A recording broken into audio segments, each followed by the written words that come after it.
Welcome back, welcome back.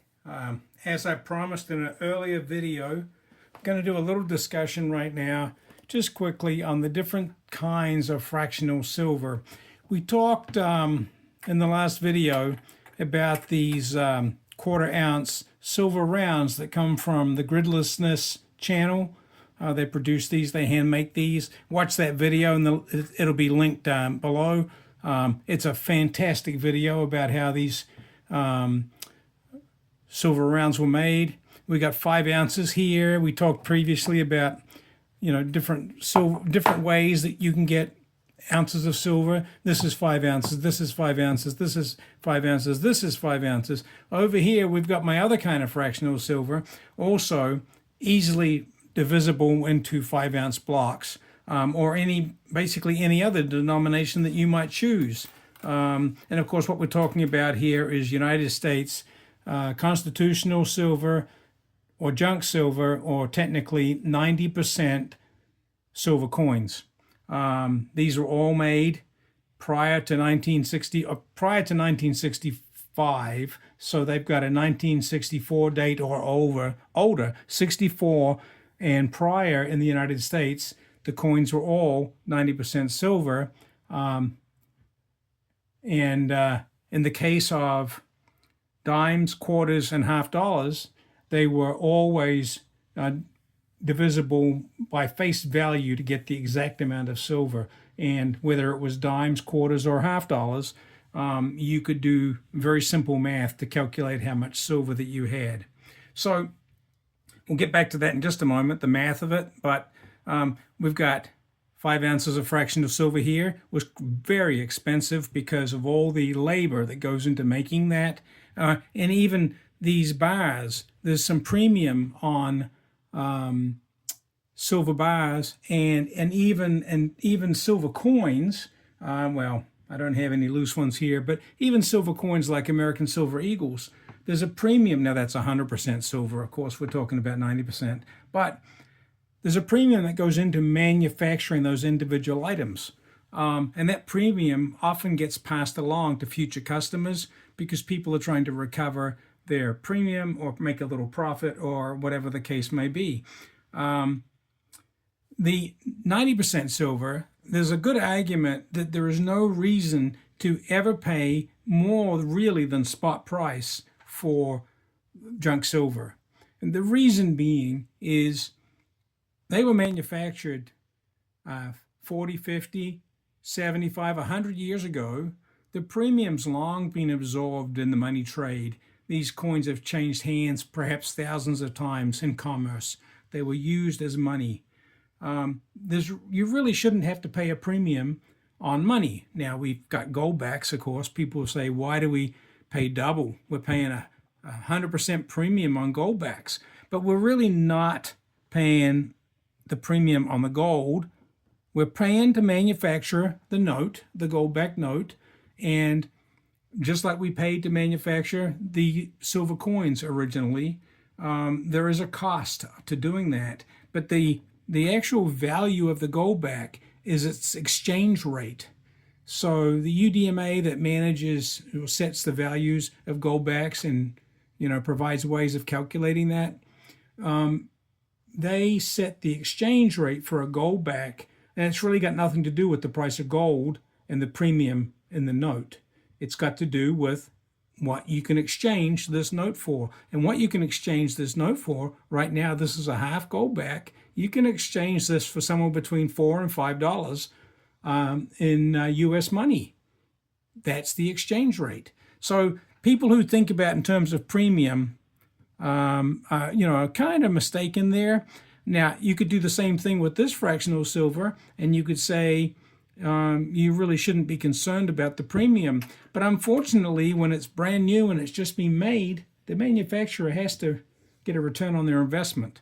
And the cost of making silver coins by hand, the labor cost, has got to be substantially more than making something like a gold-backed note, which comes out of a machine and can be produced probably relatively easily. Anyway, I got way off the subject. The main point I want to make is these are expensive. right? And it's not this one company, not this one family. Fractional silver pieces are expensive to make, no matter who makes them.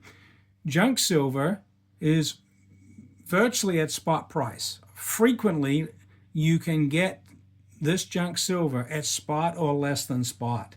I would say everything on this table that you're looking at here, I paid very little over spot price, and the spot price of silver has gone up so much since I purchased all this silver over 10 years ago that it's worth more than double what I paid for it. So any premium that I did happen to pay is long ago absorbed. The trick to this is people say, well, it's so complicated, I can't calculate it.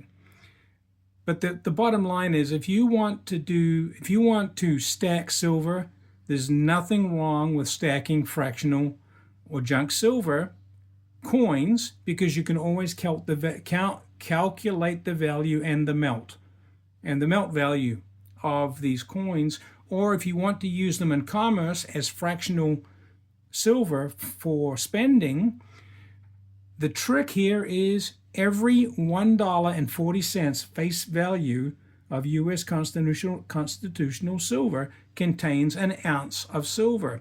So if I was to take 4 quarters, $1, and 4 dimes, 40 cents, $1.40, there's an ounce of silver. I could do that with 2 $half and the 4 dimes. There's a $1.40. I could get carried away and I could say, there's $1, there's another $half, well, off the camera here. I could take 2 $half and 2 quarters, that's $1.50. It's not quite exact, but it's more than an ounce of silver.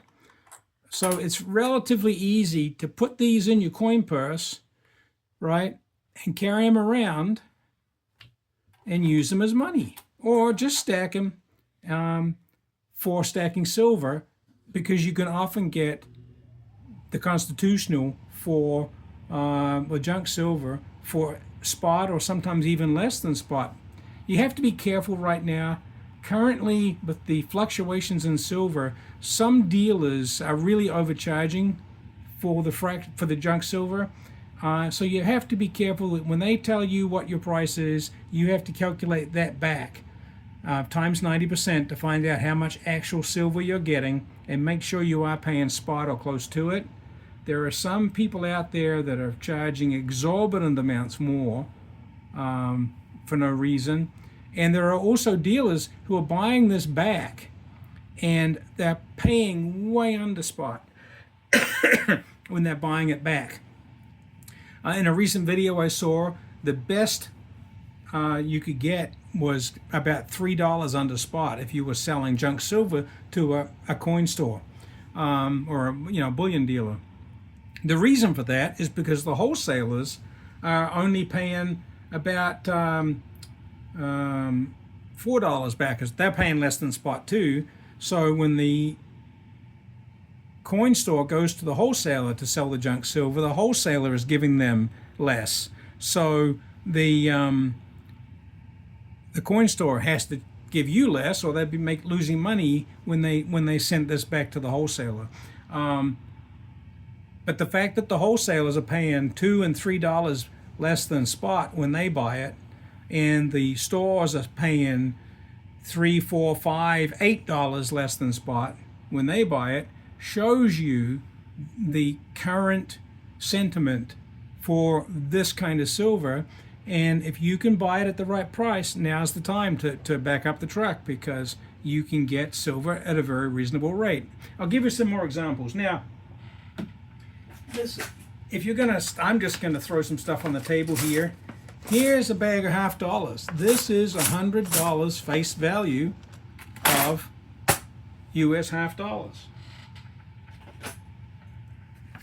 Here's $100 face value of 90% silver. This is my favorite kind of bag. This is my Scrooge McDuck bag. Now this says $100 face value, but this is the trick. This is the 40% JFK $half. So just be aware that they made many years of 40% US $half. So anything dated after 1964, if it's silver, could well be 40%. Now, there were some years that they made 90% commemoratives, and there's some years they even made 999 commemoratives. So you've always got to check. If it's got a date later than 1964, check what the silver content is. And there's nothing wrong with this. This is still $100 face value. But when I want to work out the amount of silver in it, I have to multiply by 0.4, not 0.9. If I'm doing it with the silver quarters, this is $100 face value, 90%, then it's the weight times 0.9. That tells me how much silver is in this bag. I can simply put this on the scale, get the weight. I don't even have to know the face value or the dollar amount.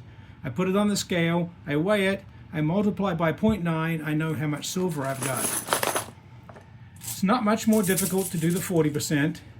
I put it on the scale, I weigh it, and I multiply by 0.4, and I find out how much silver is in it. There's one more wrinkle, and this is more historic than useful, and I've never really thought of an easy way. I have another bag here, another one of my favorite money bags.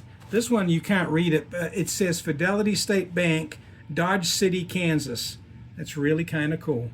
But what this bag has got in it, you guessed it, is war nickels. Now, whoa, these are from like the war years. I don't remember, 43 through 45, I think.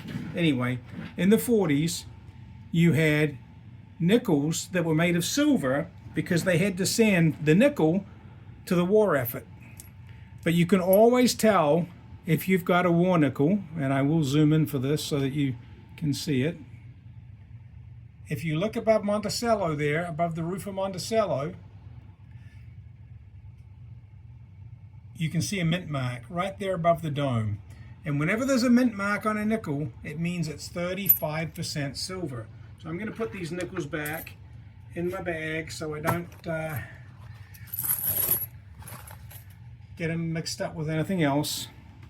But you have 35% silver. Now, that's not a lot less than the 40% silver, but the real reason that I collected this bag was because I just felt it was nice to have a piece of the historic nature of silver. And you could still use these for fractional sales if you just calculate out your purchase and determine how much silver you have. Again, you weigh the nickels, multiply by 0.35, and you know how much silver you've got. It's not hard to do a transaction like that. Now, that's a little more difficult than, say, taking these 1/4 ounce silver and saying I've got a 1/4 ounce of silver here. There's no math needed. But somebody still has to calculate and say, okay, for a 1/4 ounce of silver, I'll give you a loaf of bread or a dozen eggs or, a gallon of gas or whatever the case may be. There is still a cost of commerce. It's unlikely that, I believe it's unlikely, I guess it's my opinion, that we're ever going to get into a situation where we're going to be able to say everything's priced by a weight of silver.